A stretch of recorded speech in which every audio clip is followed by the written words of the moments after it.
You are about to know the thrill of seeing that which has never been seen before. You are about to enter a beautiful, exciting, wonderful new world. The world of 1960. For the first time in history, you'll see not one, not two, but three microwave minutes. It's a wonderful age on a beautiful stage demonstrated for you, been created for you. It's just a part of the thrilling start of Century 21. Ces technologies-là vont aussi avoir une autre conséquence. C'est que pour éviter d'avoir une crise des gilets jaunes pendant 100 ans, certains proposent qu'on utilise des technologies transhumanistes pour faire du neuro-enhancement, pour augmenter le cerveau des gens moins favorisés.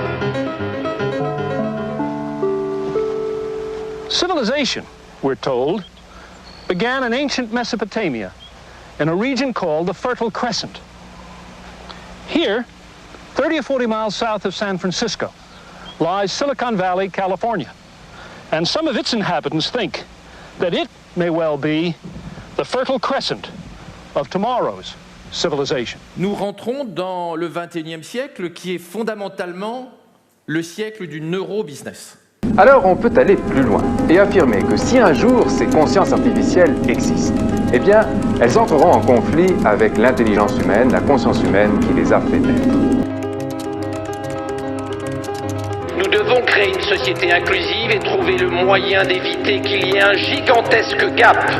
Ce que Harari, dans Homo Deus, appelle des dieux et des inutiles, les dieux, vous, qui maîtrisez, contrôlez, managerez les technologies NBIC, les technologies transhumanistes, et les inutiles, les gens moins favorisés, qui auront du mal dans le monde compliqué dans lequel nous rentrons, et les gilets jaunes. C'est la première manifestation de ce gap intellectuel insupportable que nous sommes en train de créer entre les winners, les dieux d'Harari, et les losers, les inutiles d'Harari.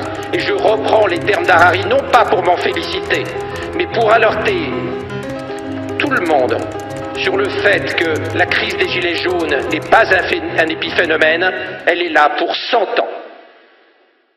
On retrouve finalement, c'est une bourgeoisie qui a l'air très moderne, mais qui a toujours des réflexes du 19e siècle. C'est-à-dire, en gros, comment dire, ce que la bourgeoisie ne pardonne pas aux gens qui émergent des classes populaires, c'est quand même un peu faute de goût, vous voyez. Hein, je pense que dans la répulsion que ressent la bourgeoisie actuellement par rapport aux Gilets jaunes, il y a quand même beaucoup l'idée qu'ils sont mauvais goût. C'est vrai qu'ils ont un peu des sales gueules, quoi. Ils sont pas bien sapés, quoi. Il y a un truc comme ça, ils parlent, c'est bizarre. À partir de combien de points de QI vous considérez un intellect moyen ? L'intellectuel moyen, une intelligence moyenne est autour de 100. Classiquement, les surdoués sont au-dessus de 130 et en dessous de 70, on considère que les gens ont des grandes difficultés intellectuelles, voire des handicaps mentaux. Vous avez combien de QI ?